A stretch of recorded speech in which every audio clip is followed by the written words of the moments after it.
In 2001, I broke the news to many of you that investors underperform the very investments that the investor invests in. Try to say that 5 times fast. But yes, it's true that the investments we actually invest in, the S&P 500, large cap, small cap, whatever it is, that these investment funds perform better. They outperform the very investors who are invested in them. That was the first episode of the whole podcast. The foundational episode was on this little known fact to most people, that there's a huge difference between the returns of the average investor and the returns of the actual investments.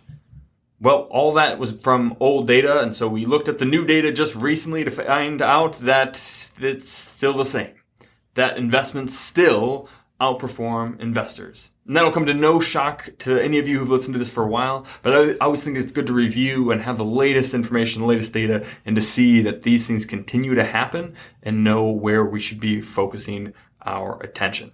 So again, way back in episode 1, we looked at this foundational concept that the difference between investor and investment returns. And we looked at data from the 2020 qualitative analysis of investor behavior. It's put out by a firm called Dalbar. They do it every single year, update the latest version of it. And so that one had data up through December 31st of 2019. And so they do all this comprehensive tracking and then put out this big report. And what it does is it tracks not just investment returns, but actual investor returns. They can measure all these different things of inflows and outflows. And I'm not sure exactly how they do the math. It's some pretty heavy nerd math. But they can figure out, hey, what is the actual returns of the average investor? And right, and then that data was quite telling in that it revealed this massive difference between the returns of the investments we track versus the returns of the investments that we earn as investors. And a lot has happened since 2019, right? There's been a global pandemic that rocked the world economy and society. Wars have broken out. Inflation hit a 40-year high. The Fed raised interest rates faster than they ever have at any point in history, causing bond prices to plummet. And through all this, right, have investors done better or worse than their investments? I think you probably know the answer, but, we should update it anyway. The QIAB report, this report is nearly $2,000, so I don't like to buy it every year, but it is time to get an update that encompasses all this latest information, all these latest events that have happened. And so with the 2022-2023 bear market all but recovered since then, the last 30 years, kind of having a nice rounded out number there, it feels like a good time to revisit these things. So the first realization from this new report, right, is that investments still outperform investors by 1 to 5% per year. Across all rolling time periods, investments do better, right? So if you take a look, right, we'll display this on the screen for the YouTube audience. It is in the blog post for this blog, so you can go to this episode 167. So you can go to retirementmentorship.com/167. You can see it there.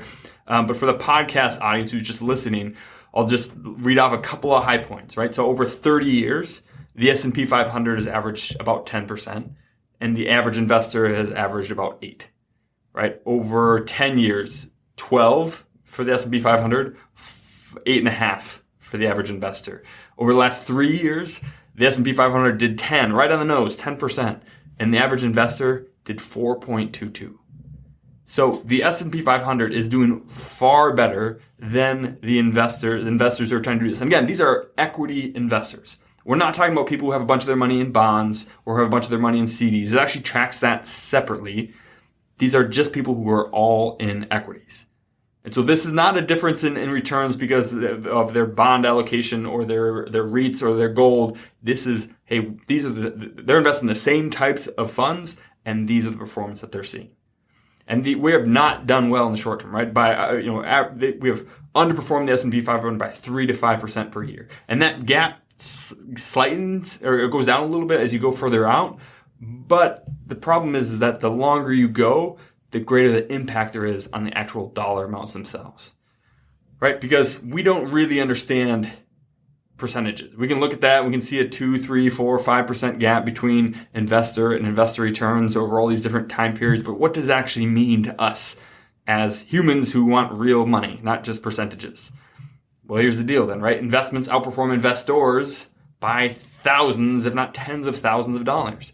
So if you took $10,000 and invested in the S&P 500, the Vanguard S&P 500 fund, right? Not just an index, but the actual fund itself that you can actually invest in back at the beginning of each of these periods, and you took that versus the returns of the average investor, you would get this new table, which we'll post. It's on the blog. We'll post it up on the screen for the YouTube audience here.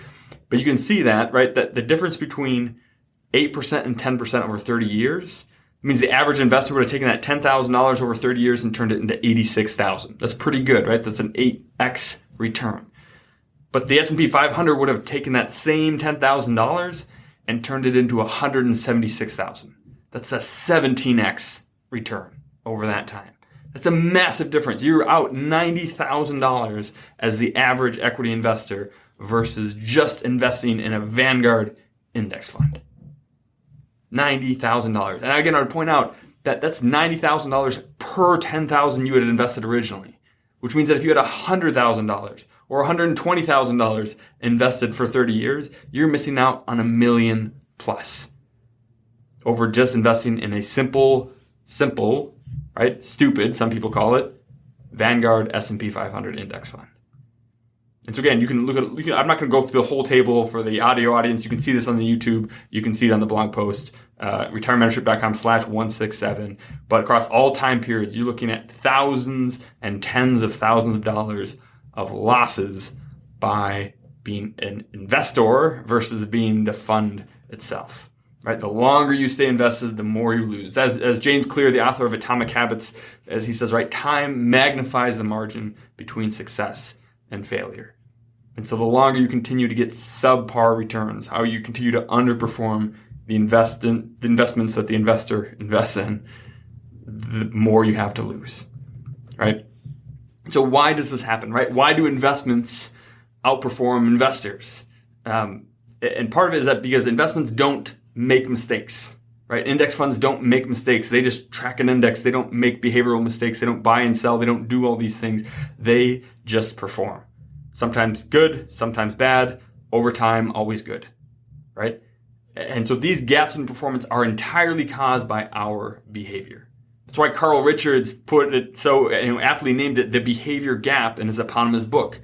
That we've repeated, and in this podcast, we've repeatedly looked at the four horsemen, which are the main behavioral mistakes that we make that lead us to this gap. But there are other reasons for these gaps. And so over the next few weeks on this podcast, we're going to look at the rest of the quantitative analysis of investor behavior and many of its implications for us as investors.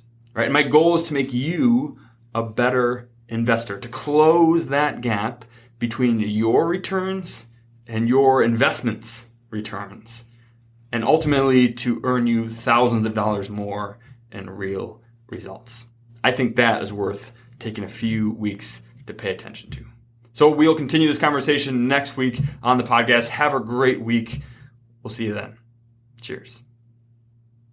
If you enjoyed that, you would love being part of our free membership community. It's called Retire Membership, and it has a host of benefits all for free. For example, you can always buy my book, 3D Retirement Income, on Amazon. But if you join us at Retire Membership, we will send you either a hard copy or paperback for free, provide the ebook and the audiobook so that you can listen to it if you don't have time to read it. In addition to that, we'll also provide you with a bunch of content that you can't get anywhere else. For example, we have our quarterly Retire Mentorship magazine, which comes out quarterly and has no ads whatsoever. It's just timely content to help you stay the course. We also have workbooks for our free online workshop to help you get the most out of those, flowcharts to help you make better decisions, and a weekly email to provide timely content that you can unsubscribe from at any time. We never ask for any payment information, and we never share your information with anyone else. We just want to provide timely content and help you stay the course to retire successfully and stay successfully retired. There's no reason to wait, so join us now at retiremembership.com, where you can click in the link in the description and it'll go right there. We can't wait to see you in the community. Cheers. This podcast is educational only and is not investment, tax, or legal advice.